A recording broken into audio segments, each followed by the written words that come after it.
Good evening. Welcome to New Horizons. Welcome back to Simon Parkes with the alien agenda, what they don't want you to know. Simon grew up in a family with intimate links to MI5 and MI6 and was privy to quite startling information regarding our association with strange craft and possibly their inhabitants. Our association in this instance refers to certain government departments, probably the military.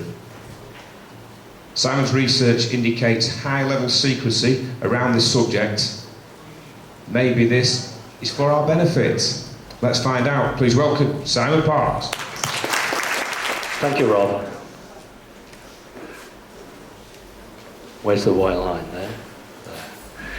Right, good evening everybody. I'm delighted to be invited back. For those of you who saw me the first time, I discussed the Illuminati, and tonight we're going to look at the alien side of it. Can I just have a show of hands who was present for my first talk? About 9 out of 12, or 75%. Thank you. So thank you very much for inviting me back. For those who don't know, I am an elected politician. And when you are elected because people presumably like what you say. Yeah.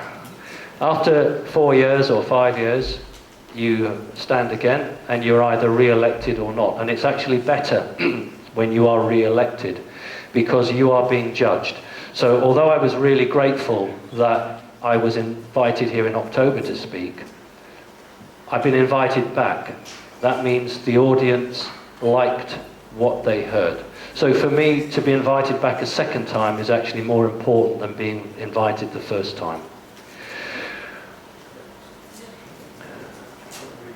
Okay, I'm elected local councillor. I was an elected Labour councillor in London and escaped from London in 1999. Moved to Whitby and decided, having worn the t-shirt, I wasn't going to do it again. And local people came to me and said, certain issues, can you join back in? So I did, and I was re-elected. So I'm back as a local councillor. Being a driving instructor for a job for a number of years. When I was in London, I was an auxiliary lecturer at the Natural History Museum. Worked for local authorities for most of my life. So an interesting way of mixing perhaps with both community and with the establishment. The last visit, I generally talked about the Illuminati. I explained about my mother working for MI5, my grandfather working for what became MI6, and her job. We'll touch a little bit on that because it's very difficult to say this is where the Illuminati finishes and this is where the aliens start. When I was just having a chat with Chrissy tonight, when I arrived here October of last year, and Sam will find this funny, the YMCA building where probe holes was pointed out to me, and Chrissy said to me, that's the alien place. So I thought, right, we can't talk too much about aliens. So I'm not proposing to stand here tonight and regale you with one story after another of alien interaction. What I'd rather try and do is to give you some of that personal insight, because that's what makes it different. But to link it with how the Earth is changing, how the people should be changing, try and make it relevant in that way. And try and do it in a way that it perhaps links in with the other things that your own personal research, your own personal interests. Because tonight this is one piece of the jigsaw, and you guys have several pieces, and you are hopefully putting them together. I'm not one of these people that runs away, jumps in the car and flies off. I'm very happy to stand and talk to you. You know, it's about networking, it's about sharing experiences and ideas, and I'm more than happy to give you my email address. I try desperately to reply to every serious email I get. Sometimes I'm swamped, and if I don't get back to you, just resend it. It'll be that I've just missed it. Okay, that's enough of me and what we did last time. There are a number of views about UFOs. The first one is that all UFOs are human-made, came from the Nazi technology, and the whole idea of aliens is a psyop operation designed to throw people off the true scent where they are. There's another view which says some UFOs are human and some are made by aliens. View 3, all UFOs are alien. And view 4, there are no such thing as UFOs. That's actually the world that we live in. You either have a view on that, or maybe you don't have any view at all.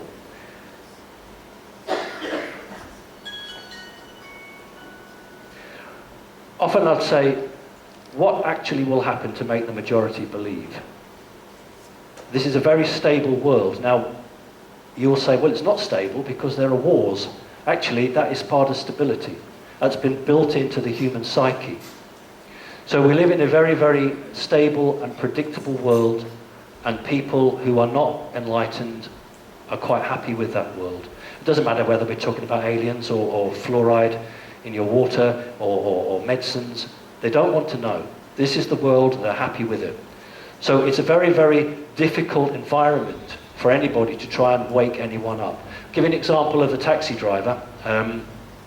I did an interview in London and had a taxi ride, and the driver said to me, oh, I hear you're going to the TV studios to talk about aliens. I said, yeah, that's right. So he said, well, when I was in my 20s, I was really interested. But you know what, when the government never said anything and nobody ever came out, I just lost interest. And that is the point, that people go through a phase in their life where they're open, their minds are open, and they'll challenge and they'll ask questions.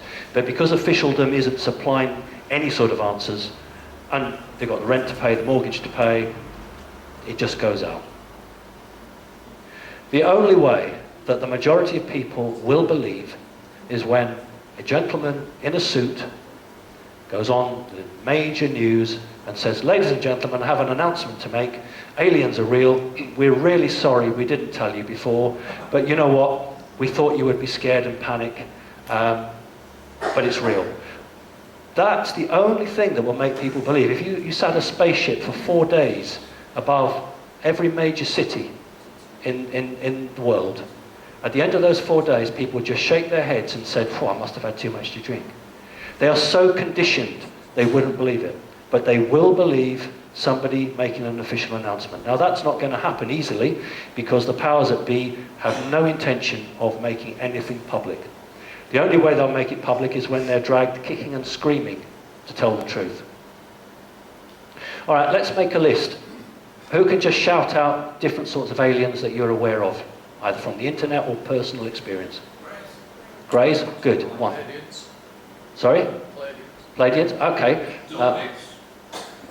The Nordics? Reptilians. Reptilians? Human beings? That's actually, we'll come back to that. Good point. You've done really well. But I noticed that most of the people in the front called out. Can somebody call out from the back? Name an alien race from the back. Thank you. 90% of them.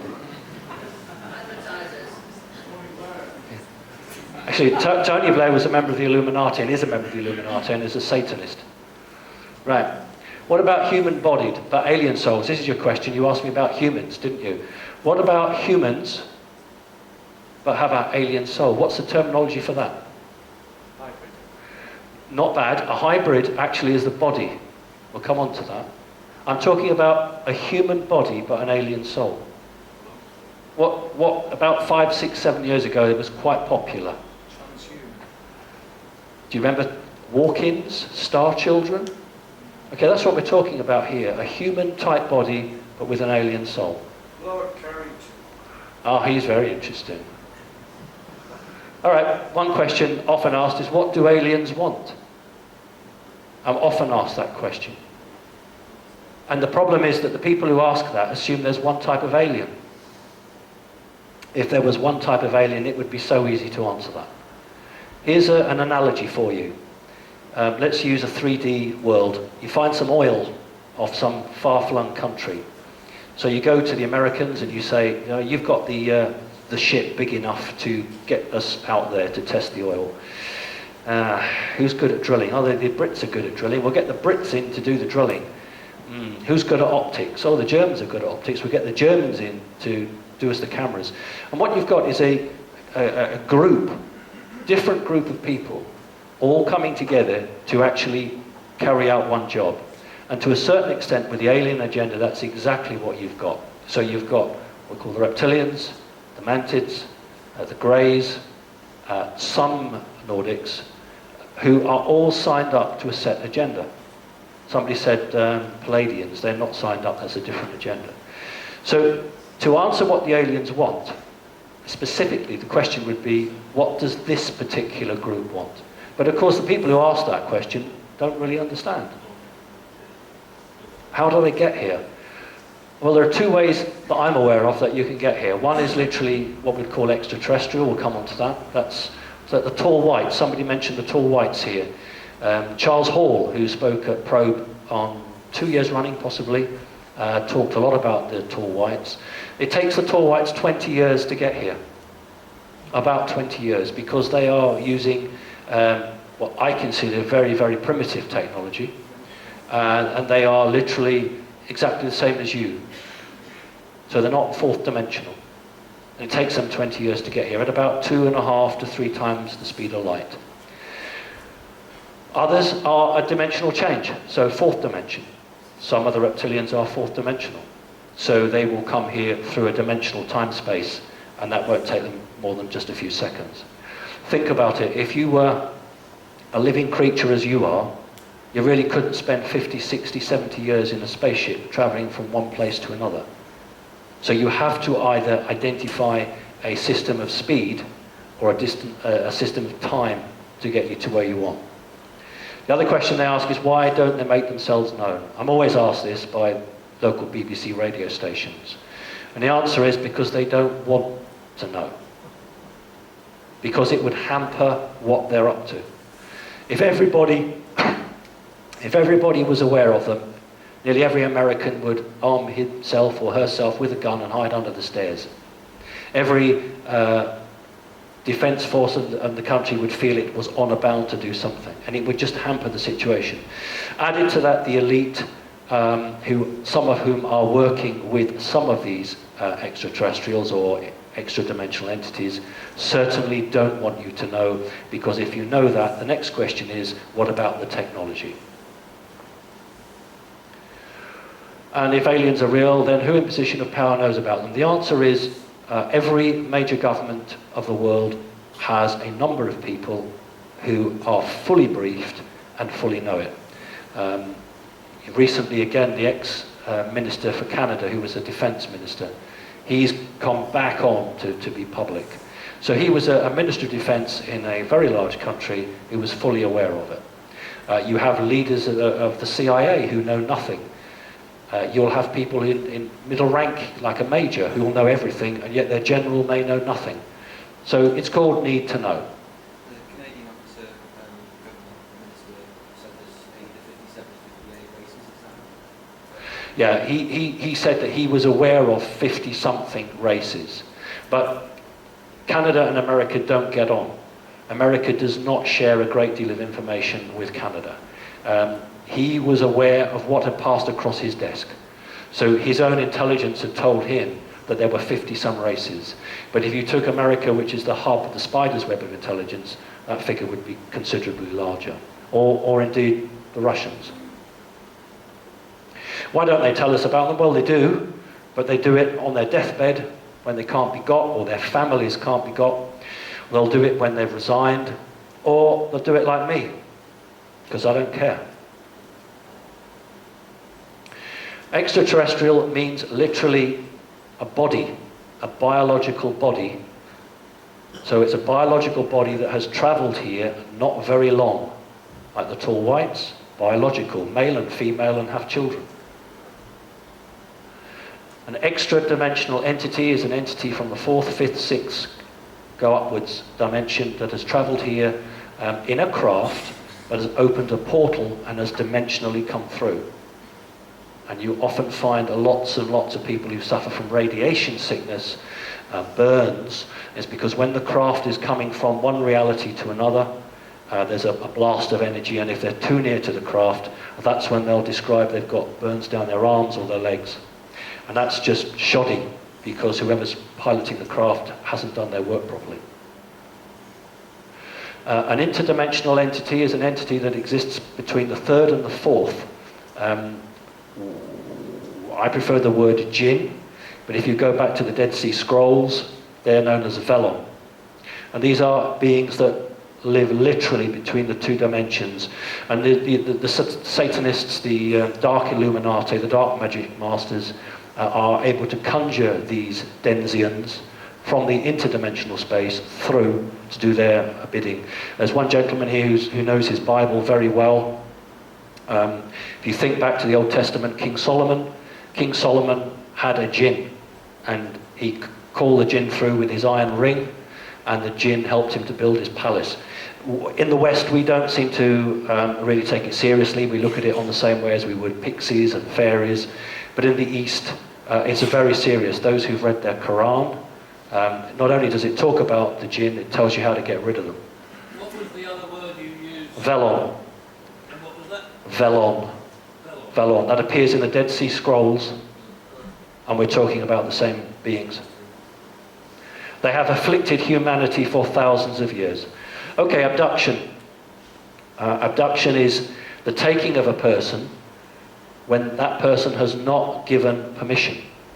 The trouble is, on occasion, the person has given permission in the past and has completely forgotten about it. But in most cases, the person has not given permission. That is an abduction. A contact is when Alex Collier might be your classic contactee. This is when you are collected, sat down, given a nice cup of tea, and they'll tell you everything you want to know, and then they'll send you back.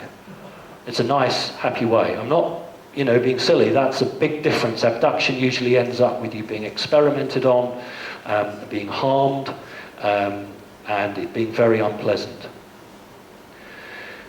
I prefer to call myself an experiencer, because I am neither abducted nor in contact. I have a very clear memory in 1971 of making what researchers call a soul agreement. To me, it was just the bargain. In 1971, I was offered a deal, and I said, yes, I'll have that. So, to me, it's not abduction, it's not contact, it's experience, because also an experience can be something that happens in your front room. And we'll talk about that. Two ways to take a person. One is literally their physical body. You walk them out, you float them up to go into a craft, and off you go. And the other way is an energetic take. Again, here in the West we don't really understand it, but in the East they do. Those who understand that you have a soul and your physical body is not really that important. You have an energetic overlay. That energetic overlay can be taken and your body doesn't die, providing it's not taken for too long. So you can either be taken energetically or it can be taken physically. Physical, energetic. Mind projection. Many people can't tell the difference. An alien arrives in your front room and you think, oh, I'm in the Bahamas. No, you're not. You're in the front room. The creature's gone into your mind and as projecting into it. Now it's easier, it's cheaper. It's less likely to be detected by the military. If a creature can come into your front room and give you an experience that you think you've been to Mars, but you haven't left anywhere. It's time efficient and it solves a lot of problems. The thing is that most people can't tell the difference between when they really are taken or when the creature is interacting. And the sad thing is that a lot of researchers don't value that. Oh, it didn't happen. You weren't physically taken. It's rubbish. The creature came into the room, entered your mind. That is important. Missing time. The best thing I do is give you an example of missing time. I think that's the best thing to do. 2.5 years ago, went downstairs, midnight, couldn't sleep, and as I walk into the kitchen, I have a microwave and a digital clock on it. And the digital clock said 0.0. And I thought, that's odd, where's the other 0 gone? Now, for those of you who understand this, then you'll know that immediately something's wrong, because generally when you're fully yourself, you question it. Oh, that's not right, I'll have to fix that in the morning. But when you say, oh, that's all right, don't worry about that, it's already starting. The interaction has already begun. And I made 2 pieces of toast and a hot chocolate, and I can remember putting the hot chocolate into the cup, boiling the kettle. I have no memory of pouring, at that time, the hot water into the hot chocolate. I do remember eating the toast, so it was midnight. The very next thing I can remember is I put my cup under the tap, washed it, put it onto the sideboard, and thought, that's odd, I don't normally do that. Ah, I should go to bed now. Turn round, 1:30. And I thought, that's not right. I haven't been here an hour and a half. And I sat down and I thought, this is something very wrong here. So I went into the sitting room and thought, I must try and understand what's happened. And within about 10 to 15 minutes, part of a memory came back. So that's a classic example of missing time. Objects out of place. I haven't seen this. This is my own personal thing. I'll give you an example of objects out of place. Less than 2 weeks ago, I was going to put stuff up in the loft, and I needed to get the ladder ready.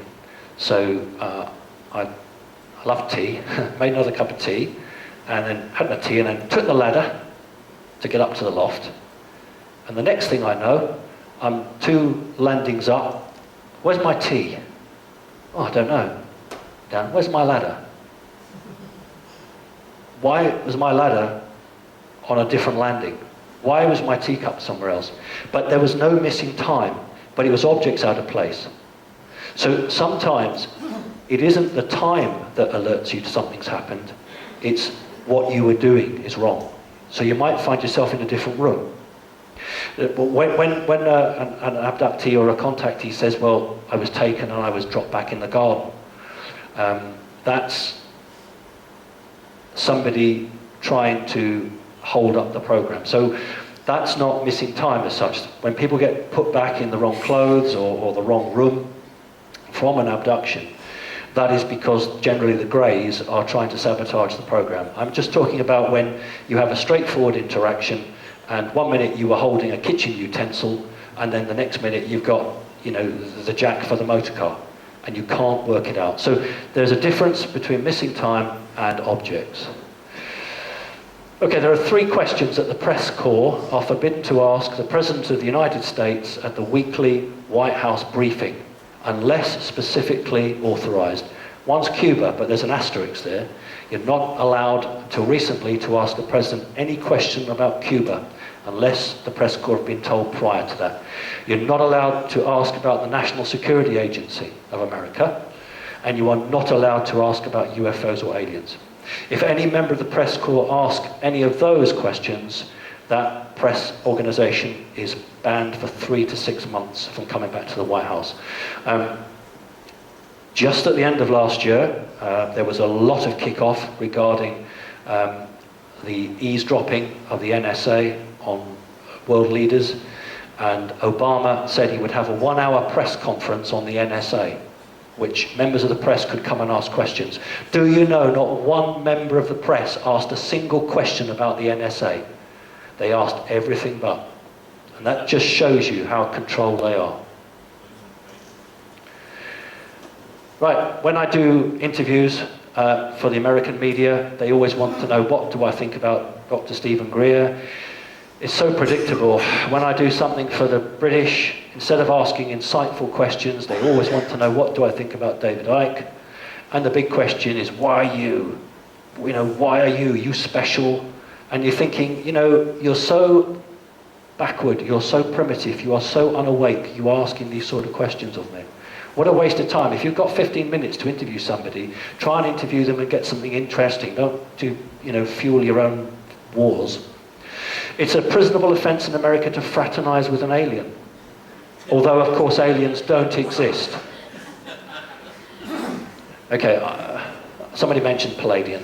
Right? I'm a Palladian. Everybody wants to be a Palladian. Nobody wants to be a reptilian.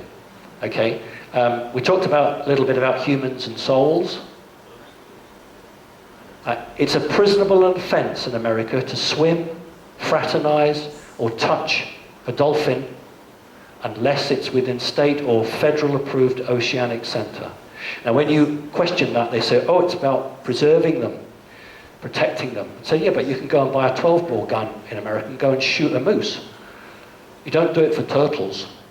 So the people in power know the very, very special nature of dolphins. Very special nature. Okay, moving on. You haven't had a single story about me yet. I hope your organisers will be happy. Right, shush, everyone, listen to me. I have something important to tell you. A UFO has crashed in the school playground. We are waiting for the police to tell us it's safe to go outside and take a look. When I came to visit you in October, we talked a little bit about this. That produced a flood of photos for me. Parents phoning me up, sending me emails, sending me pictures of school kids that they had surreptitiously taken throughout the land, and I'm going to share some of those with you. I used this picture, you may remember. Remember, UFOs don't exist, but the government pays schools to run dummy UFO crashes. And this is a school, and that's not an actor. They have a budget. They actually pay for police officers. They pay for the fire brigade and the ambulance to attend. This is why they need the money, because it's these people's time. So the police put a cordon around, and an actor, part of the companies who do these, dresses up in an NBC suit, nuclear biological suit, and pretends to look at the UFO crash. This is a school playground. And then he takes samples of the crashed UFO. I have blocked out their faces because it is illegal to show anybody under 18 their faces, so I've done that. But I wanted to show you, this is exactly what's going on in schools throughout England. In fact, in Wales as well. So here we are, there's genuine police officers, there's the cordon, the UFO crash is here, and the kids are all getting conditioned to understand and be ready for a UFO crash. Here's another one in another part of the country, a very tiny little thing there, but again the cordon. Here's another one with fires. They've actually set fires, and this thing is supposed to have come into the ground and caused a great rift. They're the school kids coming out with their teacher, their class teacher. Here's another one. And then you can dress up and be a scientist and put on the suits and come and investigate the alien material. Here's another one where there's a big crash site.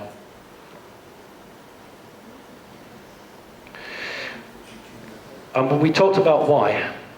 If UFOs and aliens don't exist, why would the system try and educate children? And it must be they're getting them ready for a false flag alien invasion.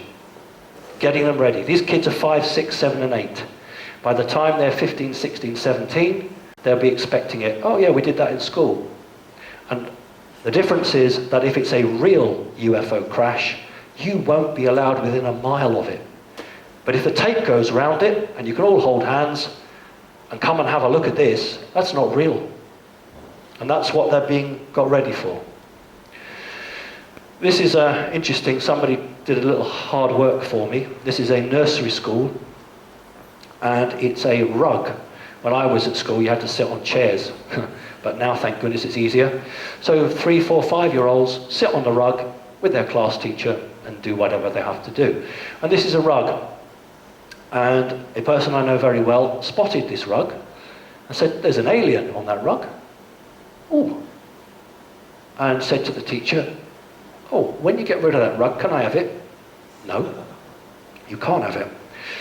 So anyway, they went back the next day. Oh, no, it's not true. Went back the next week, and the rug was getting ready to be thrown out.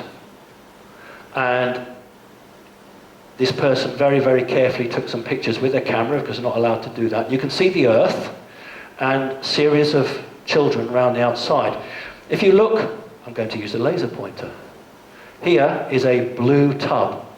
This has been very strategically pressed against the other side to hide the alien. So my friend took a risk, lifted the edge, and took a picture for me, which is brilliant. That's its head. But if you look at the blue can, it's been used to push against it to hide it. So I was able to get the stock number for this. I phoned the company that made it and said, "Do you know, I'd like one of those rugs." Because of who I am, that's not a problem. Fine. I said, "Well, could you just send me a picture of it?" He said, "Well, you don't need that, you've got the stock number." I said, "Yeah, I know, but I'll have the picture." Sent it to me and it wasn't the right one. They'd replaced the alien with an Eskimo. And I said, "Actually, I want the other one." And the woman said, "Oh, you mean the alien?" I said, "Yeah." She said, "Oh, it's a limited edition. We're not doing them now, we haven't got them. But at least we've got the pictures." So again, if aliens don't exist, why are 3, 4 and 5-year-olds being taught about, wait for it, it's called inclusion. They actually say it's inclusion. But why would you include something that doesn't exist? So when you look at them at 3, 4 and 5 sitting on a rug, and then at a later age range looking at UFO crashes, you begin to see a discerning pattern here. Okay. Often I'm asked, where is the proof? Well, the proof is out there. It really is out there. Now, I'm not going to make any apologies for showing you that, because that is one of the greatest proofs. Whether you think it's a psyops or not, the fact of the matter is that somebody has got UFOs. We all know, but maybe you don't know, that Colonel Du Bois was actually Ramey's adjutant. And if you look at his face, I like this one, because if you look at Colonel Du Bois's face, you couldn't have a more guilty face. You're all familiar with this, I'm not going to time. You are, I'm sure, familiar with the telegram? Hands up? Not all of you. Okay. Roger Ramey got a telegram in his hand, and in 1947, who would have thought that the software would come around that could read what was on that telegram?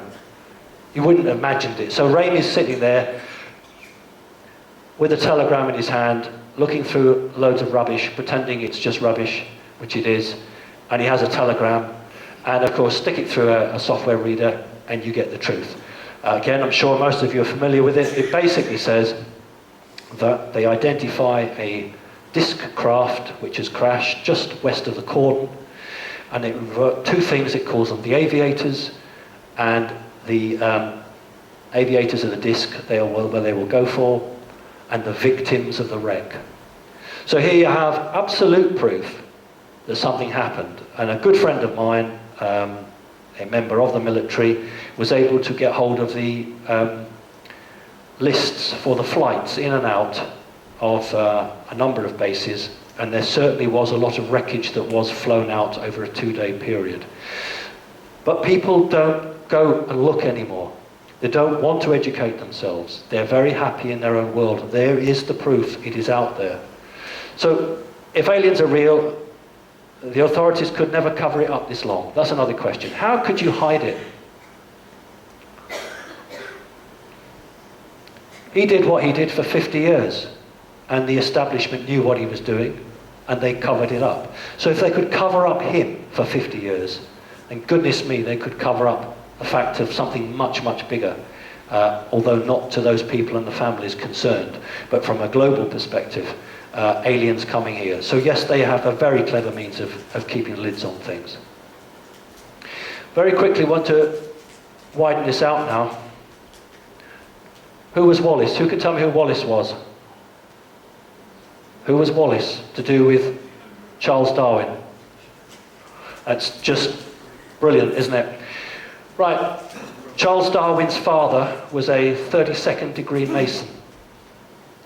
The evolution of the species was an Illuminati program, dog eat dog, only the strong survive. So Darwin came from an incredibly wealthy background, very powerful. His dad was a 32nd degree Mason. Wallace worked with Darwin.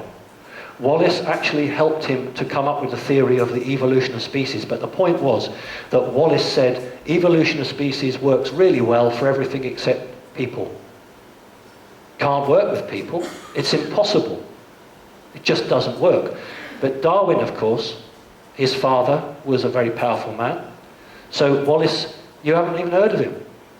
He's jointly co-authored those books and was pushed out because it didn't suit the agenda. So the evolution of species is all about how the fittest survive, which is a very reptilian trait, is a very Illuminati trait. I've altered this because it's not quite right, but then I worked at the Natural History Museum, so I would alter it. It's talking about the missing link. We all joke about the missing link, but very few of us actually understand what it means. It means that there's absolutely no fossil record to show real humans evolving from a more ape-like creature. But we're told that's what happened. So the arrow here is actually not right. It's about 200,000 years ago. At 200,000 years ago, there was a big change when modern humans evolved from less modern humans. And what this interesting one website was showing was how could you go from a very, very primitive humanoid form to a very advanced humanoid form when something should take many, many millions of years, not just the odd 3 or 4. On the left is a human, and on the right is a fossil called Lucy. It's about 2 to 3 million years old. In order to sell the idea that apes are humans and that we can trace humanity back in this form, I'll show you what they do. Can I move here? Shoulder blade. You know that monkeys have really long arms that go right past their knee. So what these people do is they artificially lift these bones up too high so that the fingers come up above the knee, and they'll pass it off as a human. That's human. That's where your shoulders should be. They artificially lift them up because they haven't got human fossils, really, at the number they say they have.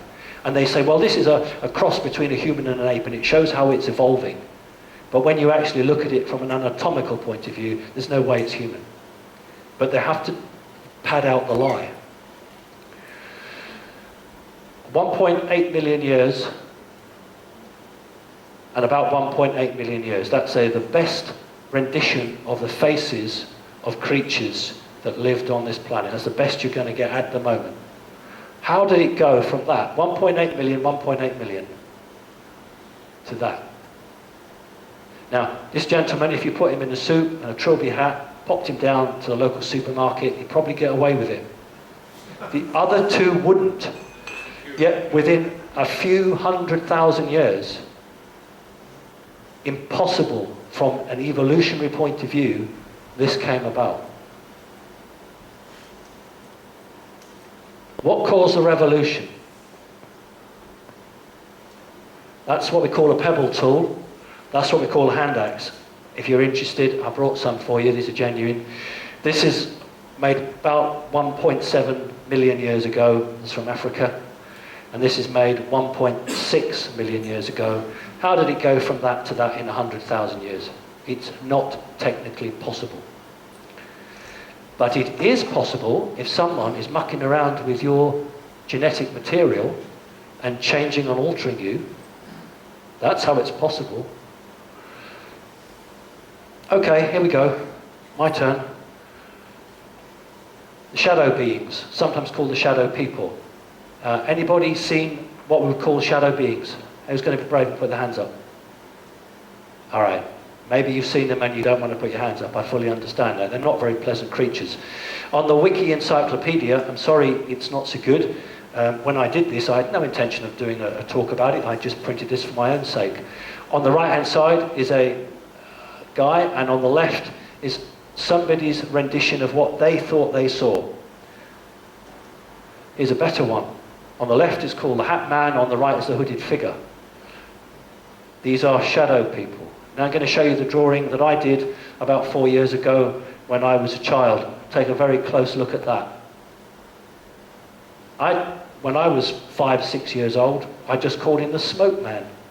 It wasn't a shadow being, it was a smoke man. He was a smoke man because he appeared to have the smoke come off him. That's me. On the left-hand side is a little boy. And I was taught when I saw it, I would signal. So arms out. It's not very good. It can't put its arms out. It puts them up an angle. That means I'm alone. You can come in. Comes through the window, stands in front of me, raises its arm up. I raise my arm up. What this doesn't show is then an energetic charge runs across from one of its hands to the other. It then throws that energetic charge to me. And what that means is a DNA lock. It means that nobody else can interact with me because he has that DNA code. So if anybody else tries to hack in or to interrupt, that lock is a DNA code. So it can't actually get in. No one else can get in without that. It's a very, very clever device. The creature has like lumps on its head and just eyes. I have no memory of a nose or a mouth at all. Not substantial, but energetic. And black, very dark. The reason it's black and dark, I was chatting to a good friend of mine, we were talking about this, is that when you come from the fourth dimension and you don't quite come into the third, it's a bit like a black hole, light. So light doesn't detect this, so that's why it shows really black, because it's not quite come through to the third dimension. Okay, so that's a shadow being. Many, many people have very difficult times with these beings. They can torment and really hurt people. Here we go, the jinn and the Valon. Here's something taken from the East, and it's a religious man on his prayer mat, and that is their representation of a jinn. And here is the jinn is trying to tempt the religious man. Okay. I want to talk about a year ago. I went down to the beach. I have a beach hut, and I remember with my wife, we were both standing there, and she said, "Oh, those birds! Look at those birds." This is about 7:30 at night. And looking on the railings, looking down at the sea, where the sea was coming on the rocks, and from the corner of my eye, I could see what looked like a bat. And then nothing here. And then this side. So it's not a bat, because you know the human eye has cones in the center of the eye and rods at the edge. The rods detect black and white, the cones detect color. So what you will see in the peripheral vision is something, but when you look at it, because it's natural, isn't it? You look at it, it's gone. Because you've got to try and follow it from the side. So those were jinn. I come from if you remember my first talk with you, I come from what we would call a non-satanic, Illuminati, magical family, and jinn will be around me all the time. During Skype sessions, people will say, "What is that going across your room?" So, "Oh, it's all right, it's jinn, don't worry about it." Drawing, somebody who now works for one of the Rothschilds in Eastern Europe very kindly did me a jinn that she sees regularly, that's around her, and it needs to be black. Couldn't get colour in, but you can imagine that sort of a very dark grey. That big, that's when it's in its energetic stage.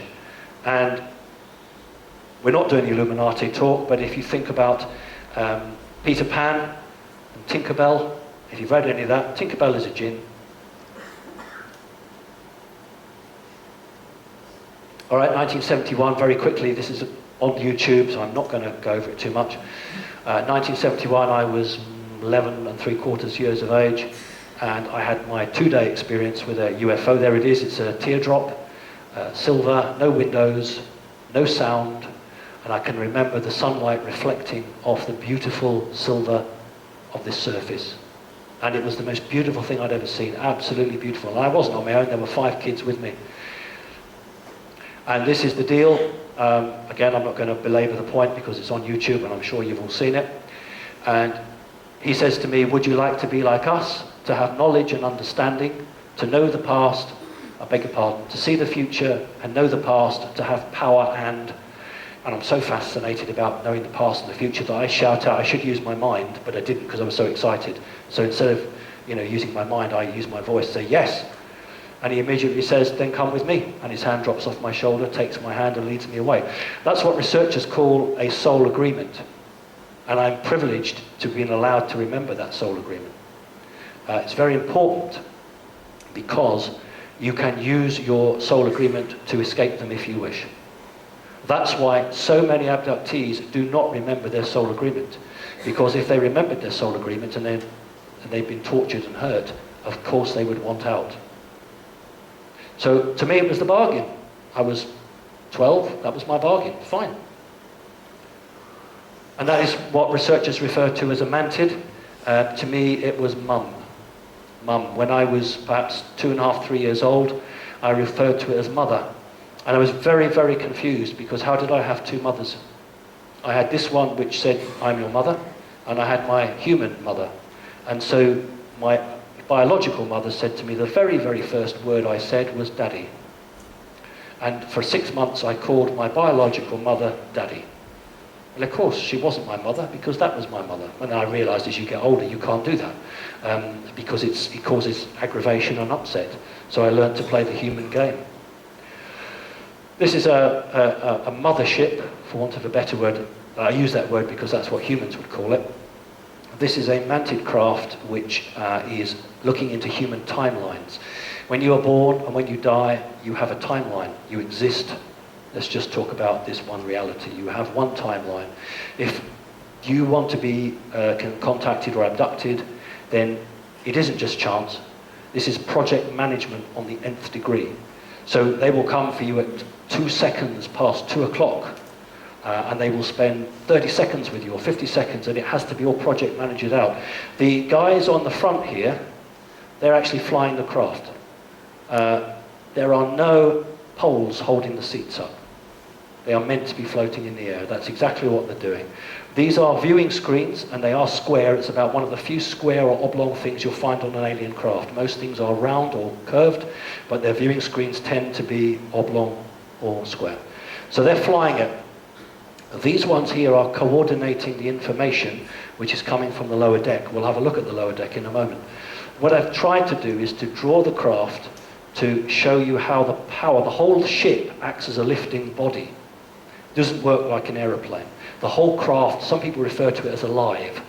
That's not quite accurate, but it has to be this shape to conduct the energy around the hull of the craft. This is the commander of the craft, and I've done this incorrectly. He should have his right hand on this creature's other shoulder. You see, I've put it on this shoulder here. That's not correct. It should be on that shoulder. Why does that matter? Because mantids are chipped. They have a chip on their left shoulder so they can interact with humans. If you have a chance to talk to people who seriously are in depth with their investigations, they will know that humans will often place a hand on a Nordic or a mantid shoulder because that allows communication. Right, let's carry on. I get accused of giving out too much information. I get accused of taking everyone along too fast, but I'm not going to dumb you down. Well, that's not what it's about. This is the lower level.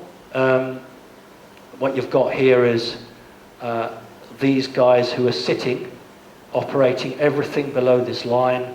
The standing guys here are operating everything above here. These two are sort of coordinators. Is the commander come down. So what these guys are doing is sending the information up to the top. So the twofold operation would be to identify where you're going to go to abduct people or contact people, and also to eavesdrop on every human communication available. And also enemy aliens. Because if you're interested in a certain human, you bet you someone else is as well, whether it's the NSA or the CIA, and you want to get there first. So when I say it's a game, I don't mean to belittle it, but it is very much like a game of chess. Okay, yes, I go on the operating table. I've given permission for that. It has to be done. I'm not dead. I've been told that as long as stuff goes on, they're going to keep my body healthy. This is an interesting tool. It's a handheld tool, and I haven't been told, but I guess that's DNA. It's some energetic DNA take. This is an interesting device here. It looks like a camera. It's not a camera. It's something that comes down on a cord or a rope or something from a standing pole. Mantids often use equipment that's either handheld or is fixed in the ceiling. And I've got a very interesting drawing from somebody else to show you. That's me on the left, having DNA extracted. And this is a doctor mantid holding up a jar with a baby in, I presume saying, we've made this from your DNA. It's fine. That's the deal. This is from the collection of David Chase. This is somebody else who's come in, and then David Chase has done some drawings. And it really accounts well with my own experiences, because here the tool is fixed in the ceiling and is coming down. Mantids are three, it's called mantid, it's 3. This is a doctor mantid, and if you ever get taken ill, that's what you want. You don't want a grey poking you about, you want a mantid. So the doctor mantids are the lowest rung. The next rung of command are the computer operators or the pilots of the craft. Then you go into the officer class. These are the ones that wear the purple robes, and they take the term master. Now the next rank up is called the universal master. I know we don't live in a universe, we live in a multiverse, but each multiverse has its own verse, so each verse has its own master. Okay, that's how they work it. 1967, we're going to move forward. I forgot to bring my meteorite. I'm really sorry. I should have done. Young boy, sitting room. Don't know where my biological mother is. It's probably 7 o'clock in the evening. And I see something fall about 50, 60 feet away. And it didn't fall diagonally. It fell straight down as if you were dropping a stone. I thought, oh, what's that? It's a Saturday. So Sunday, I went out and picked it up, and it was a meteorite. Took it to the museum, and it's been classified as a stony iron. Okay, well, when that meteorite fell, I had a visit, and this is a being that visited me. That is a costume it's wearing. Please don't think that that is natural. That is a costume that it has on. One of the few times I got a name, its name is Zu-Ga. Zu-Ga. However, it defected and joined the reptile faction, and when it joined the reptile faction, they said, you can't have a name Zu-Ga, we're going to give you a reptile-sounding name. So her name was Zu-Ga La, which is roughly how a reptile, if we've transferred it into English, would say. So she is a self-confessed servant of the reptiles. And this creature came into the front room and sat me, or stood me up onto the coffee table. I had a coffee table, mother had a coffee table about that high, and said, look at the ceiling. I looked at the ceiling, and it just went black, and all the stars appeared. Now, she was going into my mind. This is what's known as mind projection. And she was saying, well, this is where we come from, and started pointing out the stars to me. And then we did something else which was very interesting. We just give her a little shake, because she's a very sexy creature. And I thought I'd been taken to a museum. Now, you wouldn't get the sign, would you, in real life, saying museum closed? Just wouldn't happen. But it's setting the picture for a young boy to know, oh, you're in a museum. And we have here a T-Rex, and then she lifts me up. Now, I reckon I'm on the coffee table still. She just picks me up by the waist and just lifts me up. So I have a physical movement to go with the mental projection. And time again, I reach out, and I do this several times, and I touch the tooth of the reptile, and they will say this quite often, look at you, the bridge between two worlds. So I'm often referred to as the bridge between two worlds, because the reptilian world and another world. And then I go round and I know all my dinosaurs, and then a grey comes to collect me. So the point of showing you this is that this is not an experience where I've been taken away, but where I've just been in the front room and the creature has come in and just gone straight into my mind. Okay?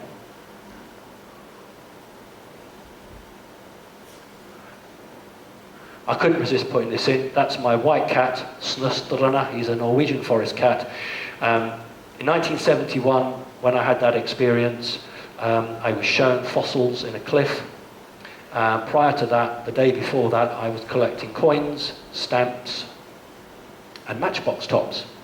After my experience in 1971, I just gave all that up and collected fossils, because I'd had an experience where I'd been shown fossil dinosaurs. So from 1971 to this day, I collect fossils. That's why I was in the Natural History Museum. So that is a dinosaur jaw, and my white cat likes to sit with the dinosaur jaw. So I couldn't resist that. You may remember this. This is a genuine badge worn by Black Ops military. It was given to me because it's a white snake with red eyes. And for those of you who haven't seen the YouTube videos, we'll come back to him. So it's the 73rd Experimental Air Control Squadron. That means we fly UFOs, but we can't put that on the badges in case you get hold of it like I did. Experimental Air Squadron. But he's white, and he has red eyes, and he has a sword.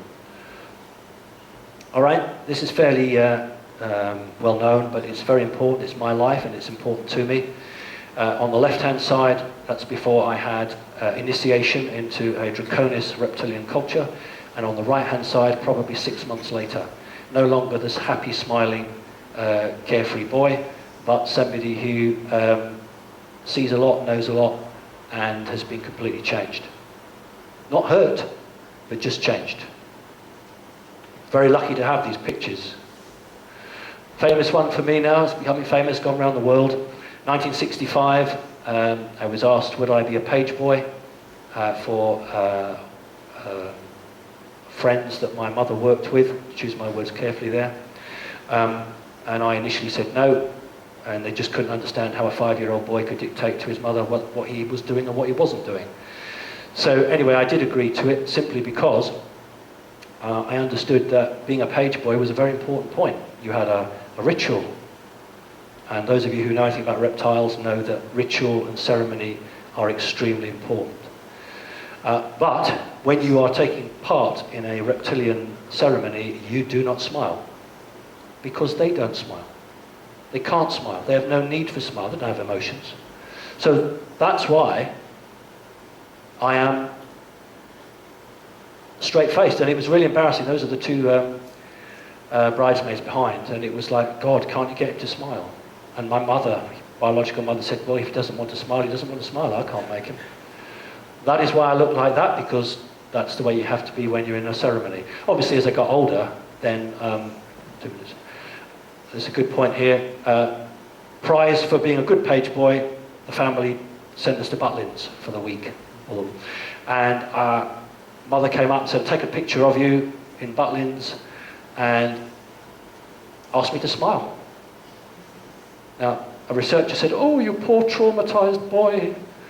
No, that's not traumatized. That's how reptiles, that's a reptilian. Anybody here who's reptilian and don't want to admit it, or you have reptilian DNA, or you have a soul, you'll know what that is. That's the way you show interest. Right, okay, I think it's probably time for a tea break. There will be questions afterwards if anybody wants to ask any. So thank you very much indeed. Have a nice cup of tea. Please don't be too long, because I need to crack on. Thank you. Thank you. Interesting break. Very nice to talk to some of you. One particular person came up to me and had experienced some of those creatures. If she pops up afterwards, just write an email address down. Maybe I can be of assistance. But what that's brought me out to say is that for everybody who stands here in front of you and says, I've had an okay relationship with aliens, there will be 500-600 who have not had an okay relationship with aliens. My story is very different. A book that's worth trying to get hold of is by Dr. Carla Turner, Into the Fringe. I think she's just about got it right. So whilst I am telling you that my situation is okay, that is not representative of the general situation. It's one thing to stand here and tell you how good it is. It's a totally different kettle of fish to say how bad it is. So people will find it very hard to stand in front of an audience and tell you how they've been abused. So it becomes skewed. You get stories of people who have okay times, and it begins to skew your perception. The perception is that most beings from the fourth dimension are negative to humanity. Okay. We need to speed up. I introduced you to the being I call Mum. Let me introduce you to the being I call Dad. Why do I call them that? Because that's what they wanted me to call them. You remember the badge or emblem I showed you of the white snake and the red eyes, which were given to me by a member of the American Special Forces? I've brought it tonight if anybody wants to have a look at that original badge. And this is a draconis reptilian. Now, I'm only aware of 3 types of reptilian. There are several, but I'm aware of 3 sorts. This is the royal line, Draconis. Those spines on its back are actually residual wings. It can't fly with them. Uses it to signal during ritual and ceremony. It can actually rustle them. It sounds like an old chamois leather, or old dry leaves rustling. So it's a physical signal.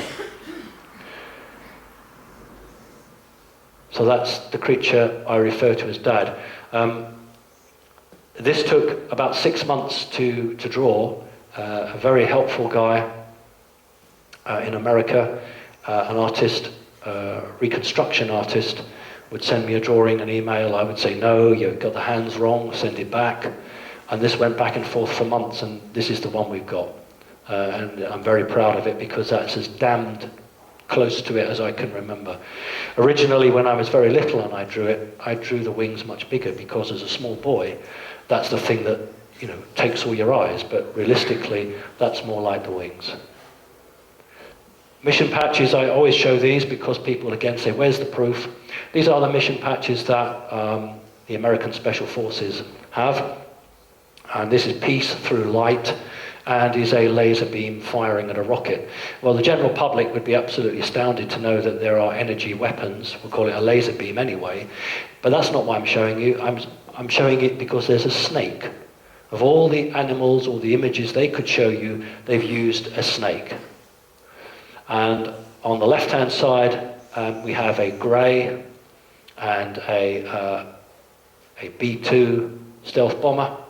The symbol in the centre is a technical symbol meaning the closest you can get to being radar invisible. And it's the 509 Squadron. And the 509 Squadron was the squadron that airlifted all the bits and pieces from Roswell out.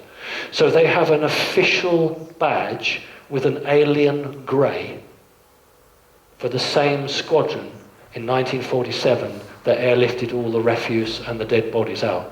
And yet, of course, people say there's no proof. In Latin, it says tastes like chicken. And I don't know whether it means that the aliens taste like chicken or the humans taste like chicken. And that's why, ladies and gentlemen, they even put a knife and a fork either side of it. Okay, this one is a dragon coming out of the clouds, firing lightning bolts, and Latin translated says, "Get out unless you're initiated." Do you remember I talked to you about how I was initiated into the reptilians and I showed you the 2 pictures? That's the word initiated. It's very interesting. Here's another one. What we have here is 1, 2, 3, 4, 5 stars, Area 51. So they can't say Area 51, but they'll show the 5 stars and another one. So that's always a sign within the forces of Area 51. You have the Earth.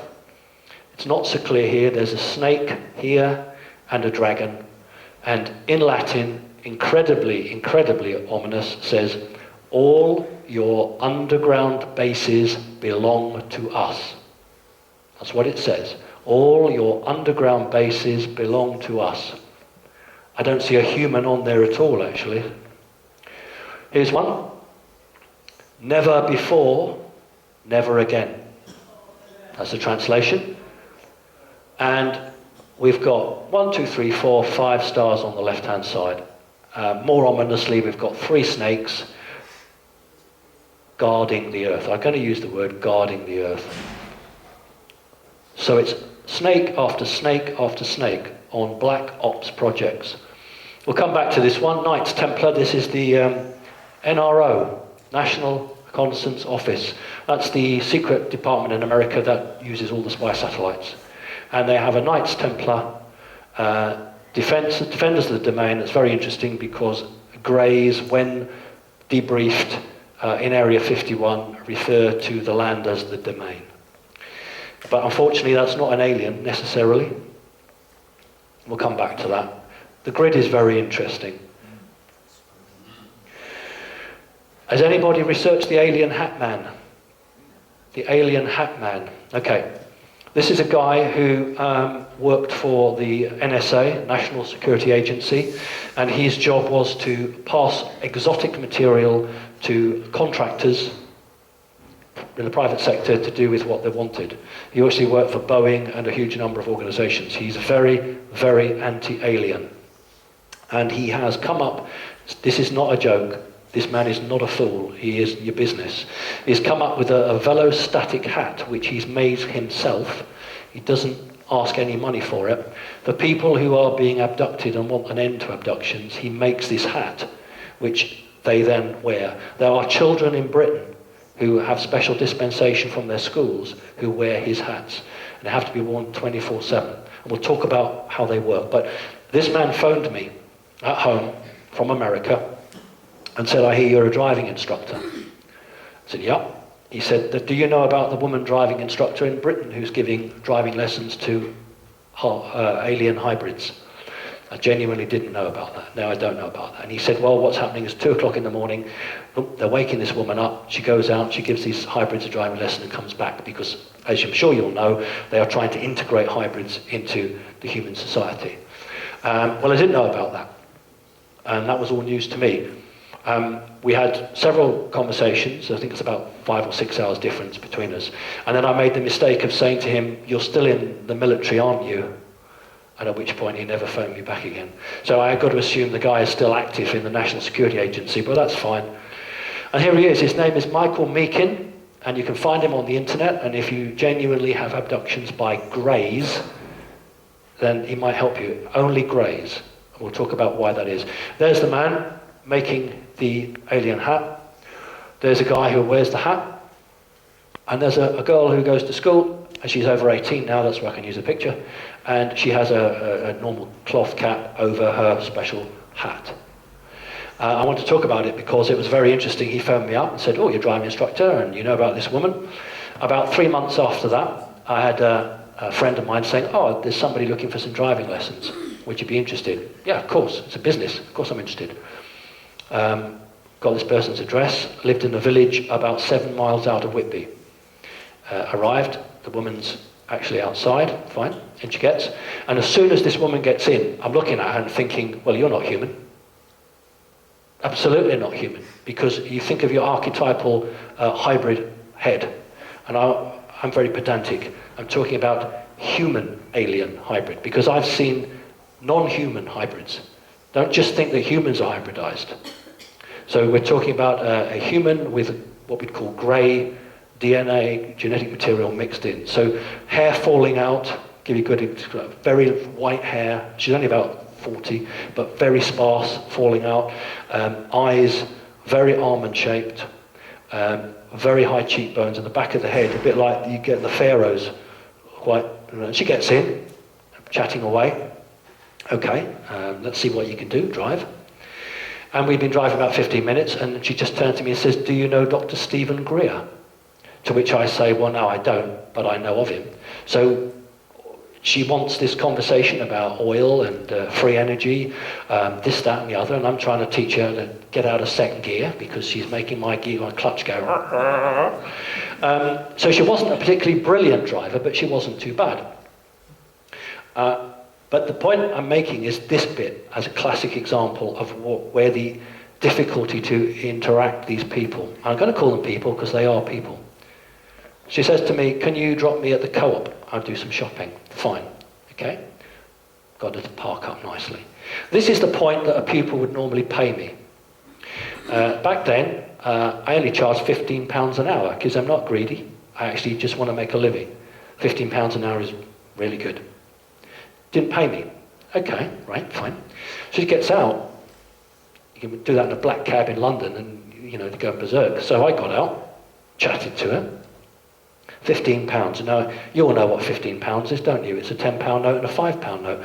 Or a £20 note and you want some change. And she holds me a £5 note out. Smiling. A really big smile. Now, I understand these people, so I just said, thank you very much indeed.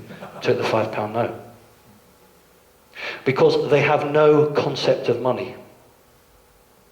And you think, well, how do you get around? Well, you get around because you have a debit card. It's one of the very few times you actually had to use money, although they will have had lessons. Anyway, I thought, give it 2 weeks, and I didn't hear from her again, so I drove to the house and couldn't see anybody. The curtains were pulled. went back again about a fortnight later, nobody. Went back a third time. I thought, well, I'll knock on the neighbour's door. Knocked on the neighbour's door and said, oh, I'm trying to get her in, is she in? And the guy looks at me and these are housing association properties, and he says, well, no one's lived there. It's empty. There's no one there. And I said, but she's got 2 boys. He looked at me as if I'm mad. So I phoned up Yorkshire Coast Homes, which is the housing provider, and they said to me, it's been vacant for 6 months. Don't know what you're talking about. Now, I don't understand why I only had 1 lesson. Why did I only have 1 driving lesson with her? She needed more. So there's got to be a link between Mr. Hatman phoning me from America, NSA, saying to me, oh, you're a driving instructor. Have you heard about the woman who does the driving lessons for the hybrids? No. And I know now what happened. I made a joke to him. I said, oh, I wouldn't have to do it at 3 o'clock in the morning. I'd do it during the daytime. And then a few weeks later, I get the real thing. But no concept of money. Here's the grid we're looking at. And on the back of that one, you can see, not as clear, but there's a grid. I'm not a New Ageist. Some of the stuff from the New Ages actually I'm quite good about and I think makes sense, but a lot of it isn't, and sometimes my story isn't one that lots of people want to hear. That grid is not the natural grid of the Earth. That's not the ley lines. That is an energetic overlay. When you die, i.e. your physical body ceases to exist, your soul doesn't go back to source. It wants to, gets caught in that grid. It is struck with a huge amount of electromagnetic energy, which makes you forget, and then your soul, for want of a better word, I use the word soul, is put back into another body.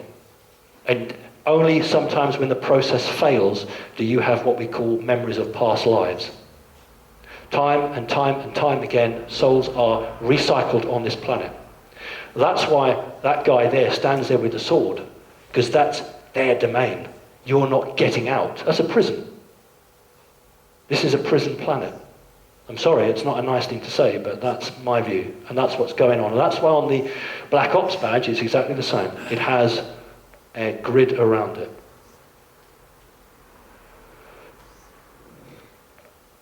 I was with somebody, and we were both taken, physically taken, while driving a motor car.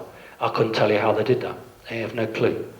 The person concerned also was aware, and when the Channel 4 did the documentary of me, they thought, oh, right, well, he won't be able to prove this, will he? So they said, what's the name of the person? Here you go, name and address. She doesn't live in this country, she's in another country, but there's the details. They absolutely went white. They never followed it up. There was another person who would have corroborated my story, but did they want it? No, they didn't. And this was a take from the motor car, classic missing time. And the interesting thing was that we remember leaving a supermarket in a place called Scarborough, which you may know, and then literally the next thing we remember was a big lorry coming towards us, flashing its headlights. And I remember turning to my friend and saying, oh, there must be an accident up ahead. He's flashing to warn me, or he thinks I'm on full beam. So I'll just flash him back to show him that I'm not on full beam and that it's okay. There was no accident. Long story, won't go into it, but that was actually taken from a motor car. And the technology that must be available to them is just staggering, even for me, how that was done. On New Horizons website, you quite legitimately lifted this picture. Interestingly enough, this picture was sent to me because I had posted this picture on the right in one of my talks. And a researcher from America suddenly realized that, hey, we've got people in America drawing things similar. So he showed me that. And it's nice when people thousands of miles away can corroborate your story or say, do you know what, I've seen something like that. And so that's very interesting. So I thought that would be good. That is meant to be a hole in the top, just as that has a hole in the top as well. But it was never drawn. I never drew that to show you. It was just for my own personal records. And people say to me, go over it with a black liner so it shows out better. No, because that would corrupt the drawing. That's what I remember. Okay, very quickly now. If someone could give me 15-minute shout when we're running out of time, because otherwise I'll... When you're somebody like me, you tend to have a different relationship with authority. When I applied to be a driving instructor, I was told, we've got no records of you. We don't know where you went to school. We don't know where you lived. We've got nothing of you at all. Can you please show us, prove to us that you've actually been in Britain for a long time? I did this to my grandfather, and I was able to show them. That's why I'm a qualified driving instructor. But it's very interesting that when the DSA, the Driving Standards Agency Authority, went to check, there's no records of me having any education in this country at all. And when this physical body dies, I will be completely scrubbed from the record.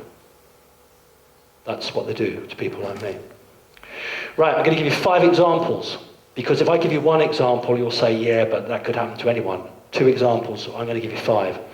Right, Hackney, London, oh God, 1994, 95. At home, my wife, 6 o'clock, having a cup of tea again. Big bang outside, rushes outside. My car's parked outside the house, a BMW. The Americans call it T-boning, crashed straight into it. I rushed out, the guy jumped in the car and drove off. That's not unusual in Hackney. I got what we call the index, what people would call the number plate. Phoned the police, 999, explained what happened. Right. Phone goes. Oh, hello, sir. Is that Mr. Parks? Yep. Oh, New Scotland Yard here, sir. And we've put roadblocks on every road out of London. And we've got him. We're bringing him back to the house. Will you be in? Take us about 20 minutes. Yeah, I'll be in. The policemen I always see are about 7 foot tall. I have no idea why. I'm not joking with you. 6'8", 6'9", 6'10". 2 huge policemen who don't fit in the bloody roof of the house, almost. Bring the guy in. Is this him? Yes, that's him. Right. He doesn't have a driving license. What's happened is he's stopped the car, gone in to get some fags. Because he can't drive, he hasn't put the handbrake on. The car's rolled down, smashed into your car. But the father has lent him the car keys, full well knowing he doesn't drive. Are you going to be in tonight, sir? Yeah. Don't go to bed early. Stay up late. Why? Well, just stay up late, sir. Okay, fine. 20 past midnight, 2 policemen, one the same, one different, walks with the dad. And he says, well, they took me to the cash point. They made me take out 200 quid at 1 minute to midnight. 200 quid afterwards, there's 400 quid to pay for the damage.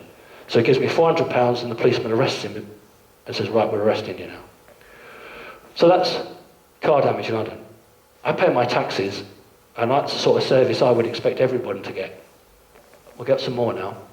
Knife man, Hackney, outside, 3 o'clock in the morning. Man with a knife that big trying to get into the house. It's Hackney, it happens all the time.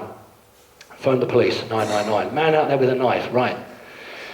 He wanders off, and police car pulls up, copper runs right out, bangs on the door. Are you all right? Are you all right? Yeah. He said, I'm really sorry. It's taken us 4 minutes to get to you. We like to get to you in 2 to 3 minutes. Where did he go? Well, he went, right, off he goes. And literally, I just watched the police car out of the left-hand window, whacks on the brake. There's a woman and a man, coppers, run out. Oh, they spotted him. And it seemed weird, because as soon as that, there was a police helicopter, sirens from everywhere. Telephone goes, is that Mr. Parks? Scotland Yard here, sir. I beg your pardon, New Scotland Yard here, sir. We've got him. We'd like to describe him. And they described him, combat jacket, army, wearing army clothes, because he was a soldier. Is that him? Yeah, I said, that sounds like him. Right, unfortunately, he doesn't have a knife on him, so we can't arrest him. What we're going to do is put him in the van, drive him 5 miles up the road, and put him out the back of the van. You'll never know you called us. Okay? Census job. 92, 91, I did a bit of extra money, I did the census. And in London, that's a pretty rough job to do. And there was one housing estate where they were very unhappy.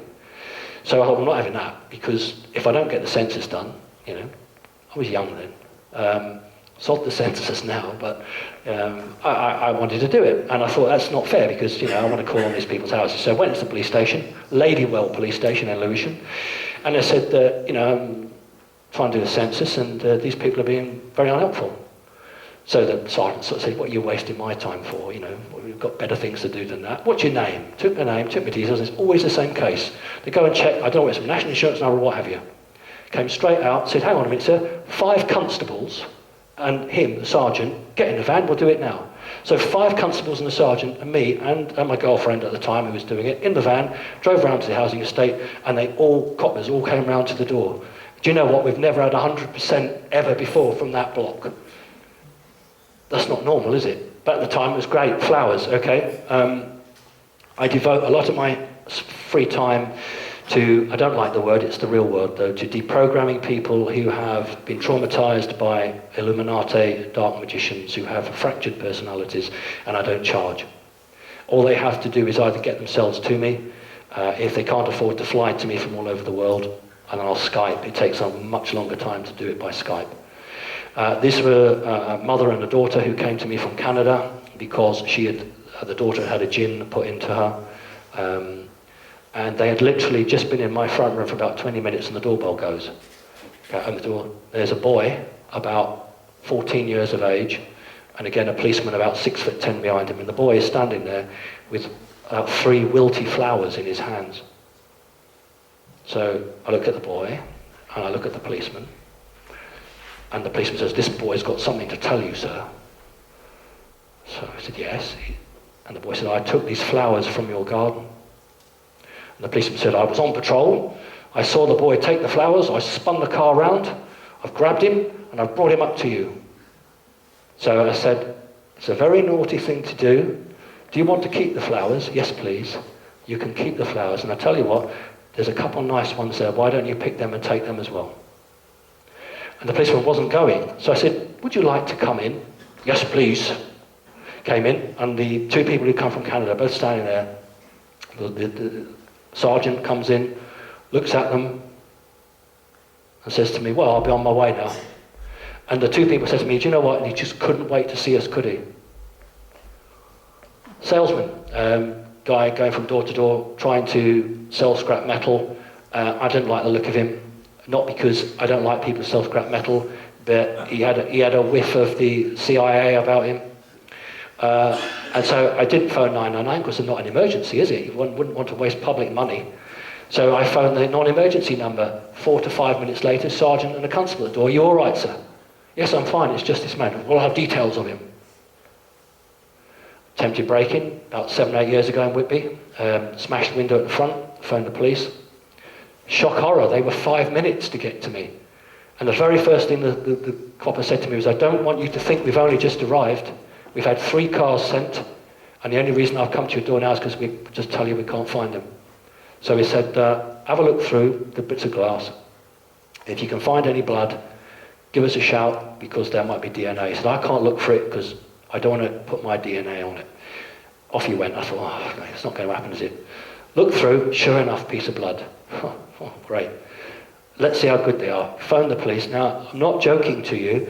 I said, I'm in Whitby, I've just had a front door broken, and the woman says, is that Mr. Parks? I said, yes. And I said, I've been told to look for blood, found some. Someone will be there in 20 minutes. And they were. Doorbell goes, and this guy, different guy, just puts a test tube and a tweezers, put it in there. 3 years later, doorbell goes, just wanted to let you know we finally caught the person that broke in. They weren't attempting to break in to get to you, it was just what we call criminal damage. These are not, when I talk to people and I explain what's happened, people say, well, I don't get that level of service. What I was told was that the American government has 2 lists. A list of everybody who has alien experiences and contacts. The aliens are supposed to provide this list, and it's not up to date. The government, therefore, creates its own list. There is another list where the human government has abdicated responsibility for those individuals. Sure, if I park on a double yellow line, I'll get a ticket. I have to pay taxes, unfortunately. But in terms of anything greater than that, it is not their decision. It was my human mother who told me that, and I understand that I'm on that second list. Right, you may remember I did the radar visit. This completely confounded mainstream media, because I'd gone public saying, look, my mother worked for MI5, my grandfather worked for MI6, and I see aliens. And yet I get invited into one of the most top secret locations in Britain. And the media immediately couldn't understand that, because if this man's off his head, why is he being allowed into an American, it's not British, an American facility that is a space radar base? Why is he getting a personal tour? This doesn't make sense. And so suddenly the media didn't know what to do with me. Channel 4 did a 1 hour's interview regarding my family working with the Secret Services, and we did a half an hour interview with the backdrop of the radar station.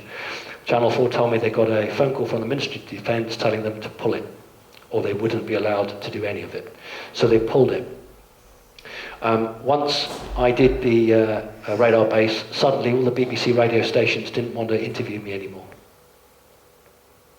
And I got a big increase in foreign TV and foreign radio stations wanting to interview me. Here's a picture that you don't see. They don't like to show you that. That's the radar base, and that's the razor wire around the base. It is a space radar, and it goes up to allegedly about 12,000 miles. That's what they call the fence. And it's the radar section, anything coming into that is detected. That's the official coverage. And that's Fylingdales. I live 10 miles from Fylingdales. Odd that. The story I tell is my daughter was also invited. I haven't got permission to talk about her, but we were both invited. And at the barrier where the Ministry of Defence police are, you have to show identification. You have to show who you are before you go onto their land. So she passed her passport across, and the guy, obviously they are not semi-automatic machine guns, they are fully automatic machine guns now, so they're very well equipped. And he looks at the passport, and he looks at her, looks at the passport, looks at her, looks at the passport, looks at her, yeah, he's convinced that that is who it is, passes it back. I go to show him my identity, he just holds his hands up and says, that won't be necessary, sir. Go through. At the briefing, I'm very fortunate to have got these pictures. These are exactly the pictures that were shown at the briefing. On the left-hand side is a missile, and the guy running it says, we track those are missiles. We track those are spy satellites. Ha ha ha ha ha, is exactly what he did. We don't see these. Ha ha ha ha ha, we sometimes see these. Now, everyone else in the military who I've talked to who have had this visit, so they never got that. But what is interesting is that is what's called the sports model, which was found allegedly in Area 51. So the person who's produced this is having in his own way, he could have chosen any drawing of a UFO, but he's gone for what Bob Lazar, who allegedly, and I believe him, back-engineered craft on Area 51 called the sports model. So I got a special couple of slides for my presentation. I was invited on the 50 years that it had been operated. For 50 years there's been a radar base. And I'm not in the picture, that's not me, but this was the official celebrations, and the real crew that matter are well at the back, so you can't see their faces. But these are the military personnel who guard it. That's not an ordinary police car. Ministry of Defence police cars are exactly the same, but they have a different logo. That is the phased array, which is the only one in the world of its kind. There is no other radar station like that in the world. It's 3 faces. It looks around almost the whole of the globe. And when it had the 50 celebrations, the red arrows came and flew over to celebrate. And it used to be an analog display, the 3 golf balls, and then it changed when the Americans went for Star Wars and became the phased array, which is digital. So that's where I got a tour. I had the tour of that. We'll talk about that very quickly. But it's 50 years. I want to show how things have changed. These are Ministry of Defence police officers guarding a sensitive building some 25 years ago. That's what they look like. Here they are now. That's what they look like now. Like that. That's how your world has changed. Unbelievable. A very interesting weapon. Very interesting weapon. That was it a number of years ago. Yes, this is the control room, which we went into. In those days, look, there's even a fish tank. Right? But I'll tell you what is interesting. I'm going to move now, sorry. It says here something along how many objects in space. And there's something like 4,000 being tracked. 4,000 being tracked. And this is 30 years ago. You can see the equipment. Let's have a look at it now. It's very hard to get pictures of this base. Look how it's changed. And people will say, well, where's all the big computers? It's a separate room. The computer room is a separate room. Now, you will find this hard to believe, but one of my neighbours actually works there. I won't give too much away, but he actually works on the computer room. And he's a neighbour, and we often chat about it. This is a staged picture for the press, but it's genuine actions. When a UFO is contacted, the guy who's in charge is there. He's asking, I've got one contact. I can get it as well, because I've made contact and I'm on the phone, the hotline, and they have also got it. I am coordinating these two, and I can confirm we have a contact. Okay, that's how they work out. What you don't see in any of these pictures is the secret part. I'm going to tell you where it is. Here is where the Americans are. This is a locked door, and when they have a UFO sighting, the Americans press a code which opens the door. These guys then take the orders from the Americans. So it is called RAF Filingdales, but it is run by the Americans. Okay, and during my visit, we should have been there for an hour. We were there for 3 hours. And at the end of the visit, the guy running it said, okay, well, we've got some things to give out. And he opened a tin, and there was the pencils and the rubbers and the little trinkets. Great if you're running a scout club, because you've got those things to fundraise or give away. I wasn't really interested in that, pen fobs and that. But in the back of this case were all the trophies that they'd won. They have different sports teams. And on the side were medals celebrating this very special occasion of 50 years. And I said, oh, they're nice, aren't they? And he said, yes, they are nice. He said, I can't give one to you. He said, because we present them, and we've only got 500. It's a limited number of 500. And we give them to people, generals and dignitaries who come to visit us, and we've got to make them last the whole year. Can't give them to you. He said, anyway, we don't give them away. They have to make a contribution. So I said, what sort of contribution? He said, he said, they cost us £25 to make, but we take a tenner, and it sort of goes back to it. But, they're very special. And I said to him, I was standing with two people. One was an ex-soldier, and one was an ex-RAF. And I said to him, well, couldn't you present one to me? And these two guffawed, laughed. And the guy said, I don't see why not. So I haven't got any money, because I had to give everything at the guard, but my daughter, who's much more bright than I am, had hidden some money down a sock. So I said, got any money? He got a tenner. So he gave me £10, gave him the 10, and he said, the Americans insist I take your name. I said, you know my name? He said, yes, I know, but for officialdom. Gave him my name. He said, right, well, everyone has a number on this medal, and I have to write your name next to the medal number. You cannot sell this. You can only pass it down to your members of the family. I brought it tonight to show you if you're interested. And the funny thing was that the other two guys both took out their £10 notes for one, and he just locked everything up, put it away in the case, and said, well, ladies and gentlemen, I think we need to go. Sergeant, if you take the front, I'll take the rear. And these two guys with their £10 notes. Anyway, I've brought it for you tonight. It's really lovely. It's got the radar base on the back, and it says 50 years of vigilance, and there's the phased array, and on that side it says number 86 out of 500. And so I was presented it. So this is what the media and others can't understand. How is it that someone who claims that his parents were in the security service, sees aliens, can have a tour of a base and be treated like that? And this is what's made those people who want to make a fool out of me suddenly back off. And why, unfortunately, for many ways, the foreign press is all over me now. It's such a shame. This is not my picture. It's sent to me. Orbs. I often get asked, what are the orbs? And I don't mean the orbs that make the crop circles. I'm talking about these orbs. And twice now during Skype sessions, a person has sort of got, oh my God, what's that behind you?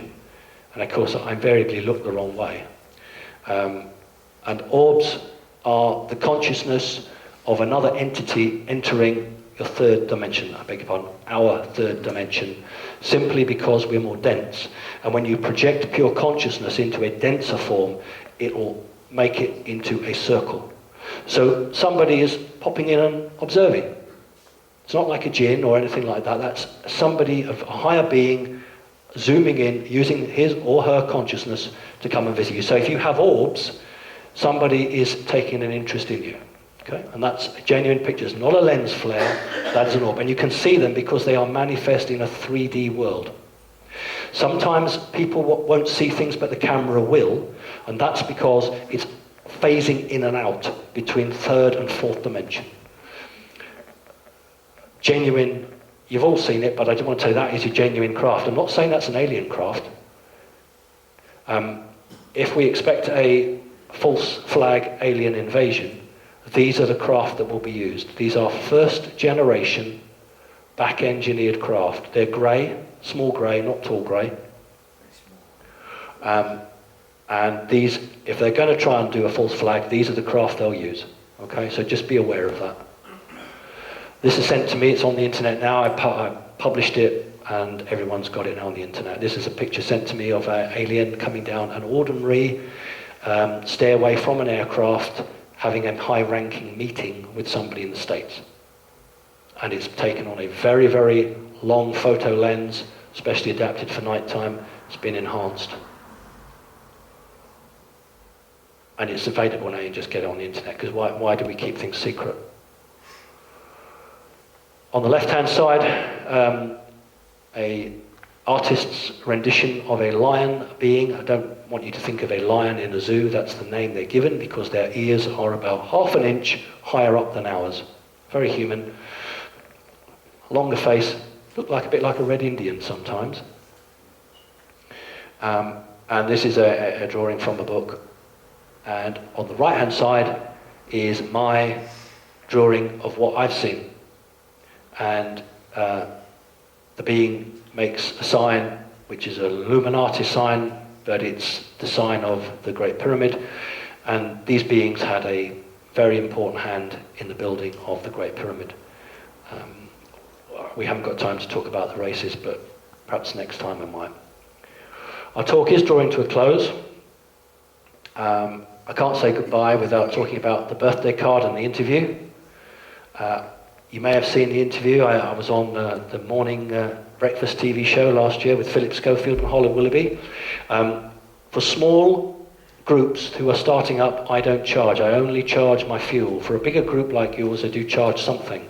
But for the private sector, I make them pay. If they want me, then they pay for it because they can afford to. It's the people's money, let's get it back. But for small groups, any group under sort of 30, I don't charge. I go all over the country and I don't charge them. I only say pay my petrol because it shouldn't be about making money, really. Anyway, these people really wanted me and they paid me £500 for 20 minutes. That's how much they wanted me. And I thought it was a good chance because this was one of the largest viewed television programs in England. And it would be a great chance to get my story out without somebody, trying to make it difficult. I arrived at the studio and I was asked to do some drawings of the aliens. They wanted to put them up. I had two drawings, of course, Mum and Dad. The woman who was with me said they hadn't a clue what they were. I told her, took them away, came back and said, we are not allowed to show the reptilian drawing, but we can show the other one. That should be a very interesting point for you. The interview itself was excellent in the sense that Philip Schofield is an incredibly intelligent man. He understood about souls, he understood about Eastern religions, a very, very intelligent man. Holly Willoughby was perfectly fine. The interview was very interesting because I attacked a senior Conservative politician who had attacked me earlier. And when I got back home, I had a phone call from the Labour Party saying, next time you're going to attack a senior Tory politician, for God's sake, tell us so we can have the press boys ready. And that's me being interviewed, Schofield, Holly Willoughby, and the drawing of Mum. But they wouldn't put up a reptile, because that's just too near the truth in terms of power and influence. And now I'm told that I'm not going to be interviewed anymore by radio stations because I keep getting the better of them. Although Philip Schofield asked me to go back. About 3 weeks after that, he insisted that I go back for another interview, and I just couldn't do it because I was working in a school, and my constituents come first. And so I said, no, I'm sorry, I can't do it. I have a prior engagement. But Philip Schofield was very interested. But I don't really get many interviews now in Britain because I don't come across the way they want. They want a raving madman. It doesn't work like that. So they can't handle it, so they don't want it. You're all familiar, hopefully, with the birthday card. I have brought it along for anyone who hasn't seen it. This is the birthday card that has my picture on it, although I have no memory of being on it. And whoever was sitting next to me has been airbrushed out and a big teddy bear put in there. Who in their right mind would buy a birthday card that said Sir Geoffrey was about to discover that bears don't just in the woods? And the story is that I was in a shop called Card Factory, and my wife was buying discounted wrapping paper in January, as you do, and I turned, and on the carousel was his pictures. You know the story because you've checked it out on the internet, and I'm sure you're familiar with it. But what I have done tonight, and not only have I brought the card, but I've brought my ID badge when I was a Labour councillor in London at the same time, because I have the same shirt on. Because people say to me, how do you know that's you? And I say, well, of course it's me, but prove it. Well, I have a picture here with the same shirt on. And when I was meeting a Tory government minister, I always meet these people, I have the same shirt on. I don't have the same tie, unfortunately. So I brought that along to show you. What's that about? The camera is not through the window. That's a hidden camera in the footwell looking up. And this has been placed here by the security services to say, either we know what you're up to, I wish they'd tell me, because I don't, or you did a good job. I haven't a clue. Okay? So there were only 5 or 6 of these cards made, literally. And the only store that they were distributed in was the store where I live.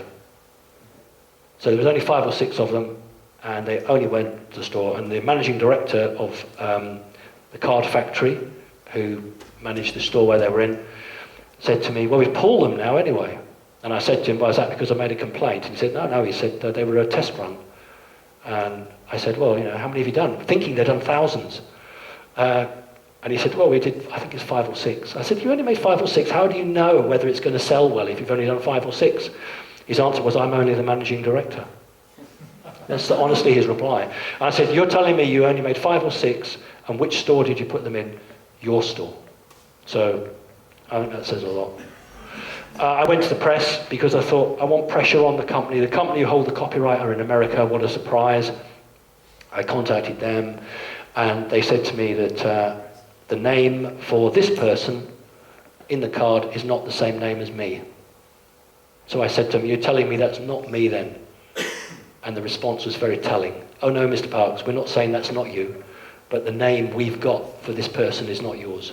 To which I said, what are you going to do about it? And the reply was nothing, because English law doesn't touch us. So because of that, I went to the newspapers. I wanted the media to phone the company, which they did. And the editor of the Whitby Gazette then, John Stokoe was his name, phoned me at home and said, we've researched you, Simon, and I'm convinced your story is genuine.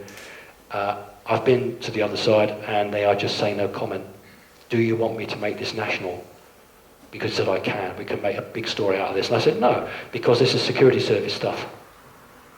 And he said, you might be right. And I just thought I'd end with a tall grey, because we don't really hear about tall greys very much. There's a tall grey, very nice creature, very happy. Some tall greys are horrible. This particular one was very nice. I ended up being upset because it just wanted to observe me. I felt like an animal in the zoo. It didn't want to come and show me anything or discuss anything with me. It's what the Americans call coupon day.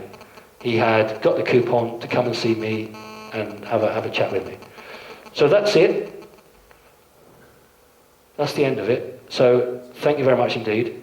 If you've got any questions, I'm more than happy to take them. I'm happy if it's a personal nature to exchange emails. But if there's any general questions now, I'd be really delighted to take them. Hi. A lot of what's been coming up recently, I've been looking at, is the star Sirius and Orion's belt. What has that got to do with all this, the pyramids and everything? No. If you were fortunate enough to actually go not so much to the pyramid, but to some of the temples that contain the real burials of the pharaohs, you will find around that time, allegedly, lots of figures which Egyptologists claim to be men with masks on. From Sirius A, you will find beings that are portrayed with cat faces. Very, very prevalent with the building of the pyramids. What we would call the lion people, for want of a better word, originated from Orion, one of the Orion planets. Orion's very important, as is Sirius, because there's a very big star portal, stargate there. The race divided, and one group went to one of the Sirius planets, and we would refer to those as the cat people. But they have a name, and their proper name is Kilroti. Kilroti. The Kilroti are the ones that worked with the priesthood to organize and build the pyramids. I personally don't accept the pyramids are only 5,000 years old. Okay? As a geologist, I would say you're looking at between 15 and 20,000 years. So I hope that's of some help to you. I haven't gone into huge detail about it because we haven't got the time. If you've seen the Channel 4 documentary, then you know all about the cat people, and I'm quite happy at a later date to talk about it, but we're on questions. Thank you. Anybody else? Hi. Do you have any comment to make on animal mutilations? There were two very prevalent guys who investigated them, both in Wales and in other parts of the country. And they have some very interesting pictures of cattle actually being lifted up. The only device that you could take an eye out or take a tongue out would be with a laser beam. Some of the greys have what you'd call Harry Potter style a wand, which is a self-defense weapon. In fact, from the Roswell crash, they collected, that's where your laser beams come from. And it is a laser that's used to cut them out. They are using or taking parts. Some parts, glands, can be interchangeable with humans. However, the black ops, the military, are also taking cattle to throw interest off and to create a smokescreen. It's a contentious issue, and a number of researchers who have gone down that road have found that they attract an awful lot of attention. Okay. Anybody else? Gentleman at the back. Hey. You mentioned the forthcoming false flag alien invasion. What purpose will that serve?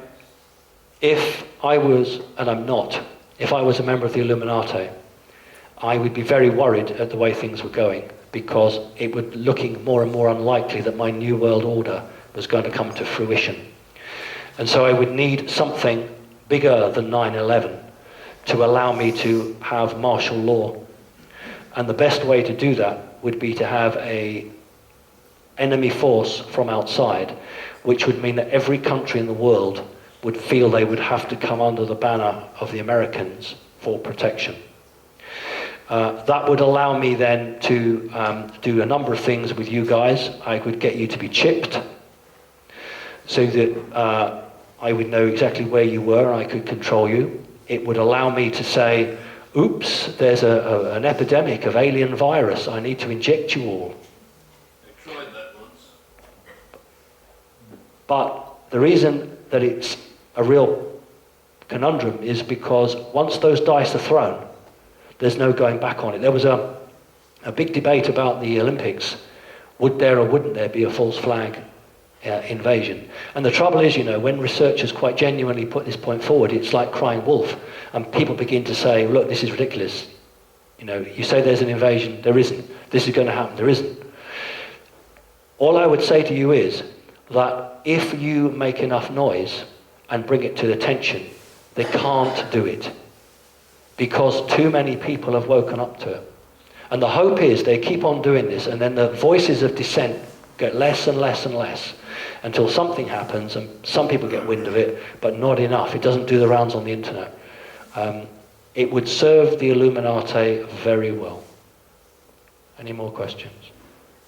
This gentleman first, then you. How do you see it panning out from your own personal point of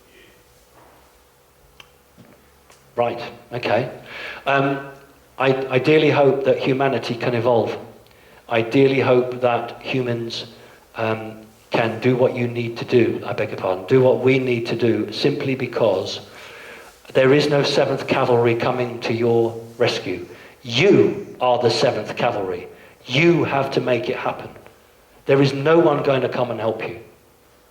And it's very, very important that you resist anything that is going to take away your sovereignty.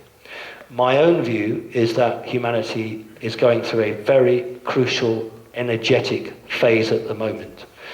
We talked about, very briefly, Jimmy Savile. 10 years ago, that would never have come out. Think of how things are coming out now. And what it is that officials in medium to medium-high positions can no longer live with themselves, with the guilt, and they are whistleblowing, and they're coming forward. Now, we haven't got the truth of Jimmy Savile, and that's my Illuminati talk. But at least it's coming out. A year ago, less than 6 months ago, the police dug up a dead girl body in Scotland that had been there for nearly 40 years.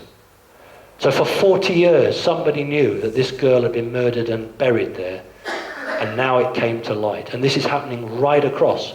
Do you know, well, you may do, the crime figures for this country are the lowest they've ever been since records began. And in nearly every other country in the world, the crime figures are the lowest. Humanity is changing.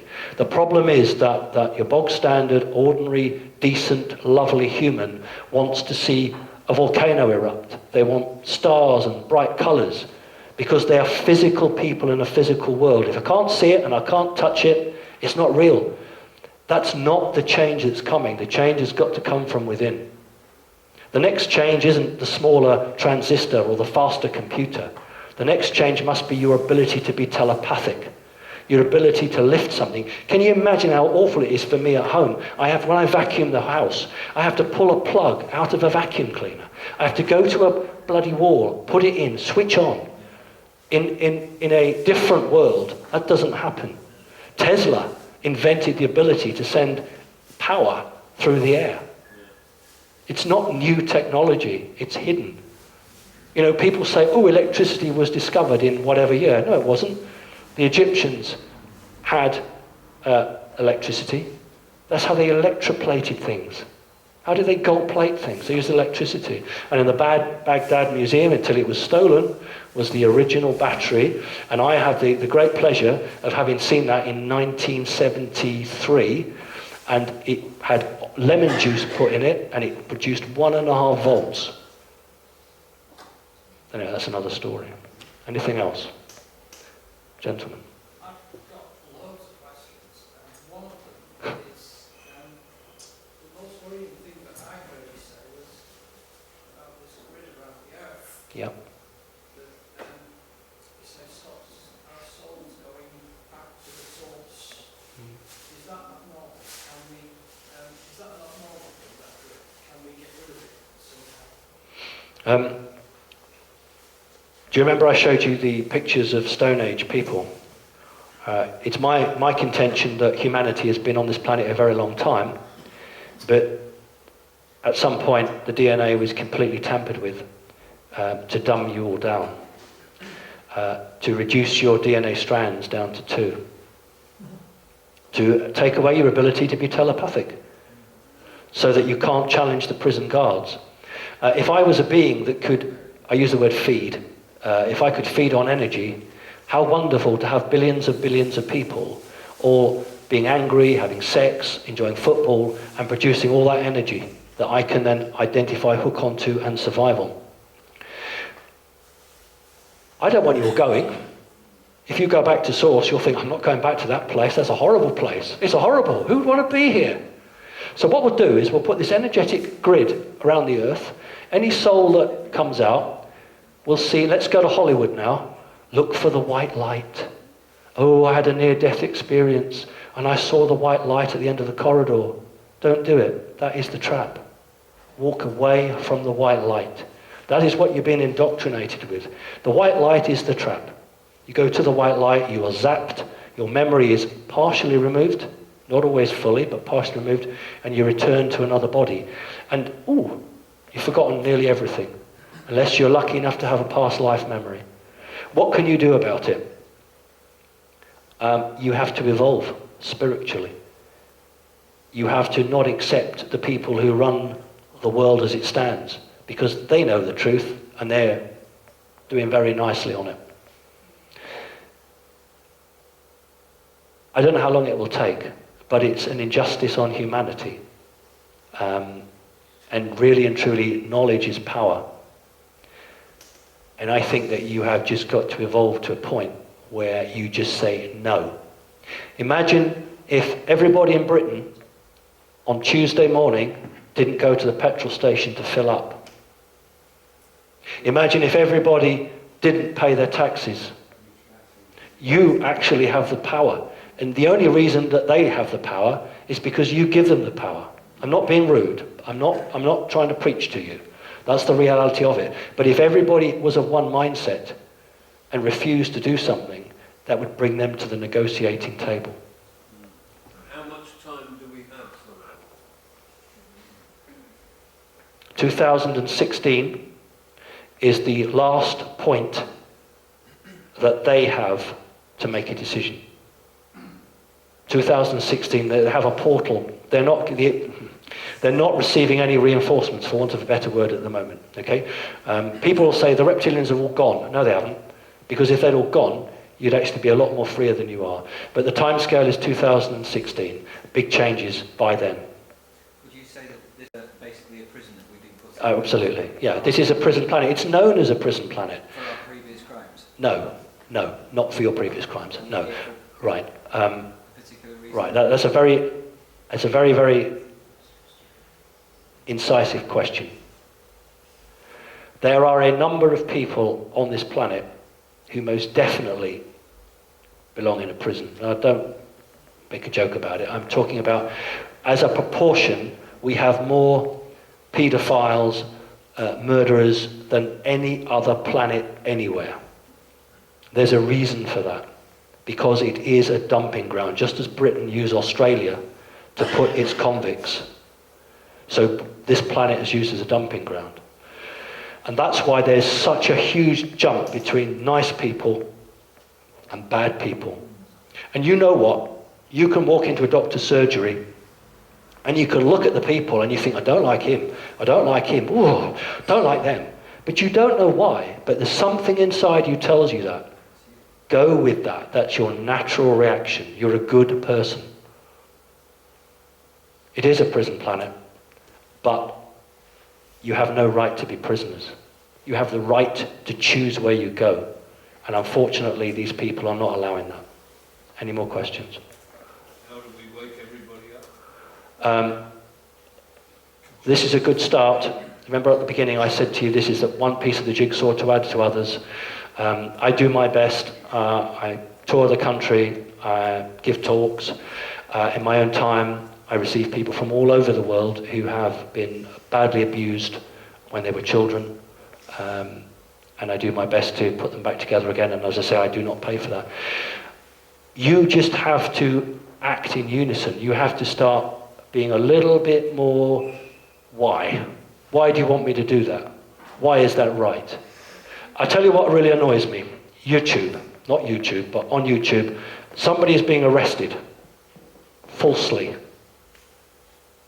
What do people do? Get their camera out and film it.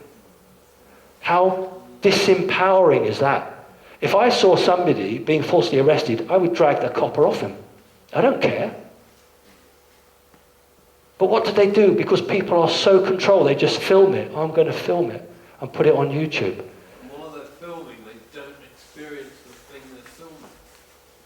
Well, well, exactly, they're not having to make the decision.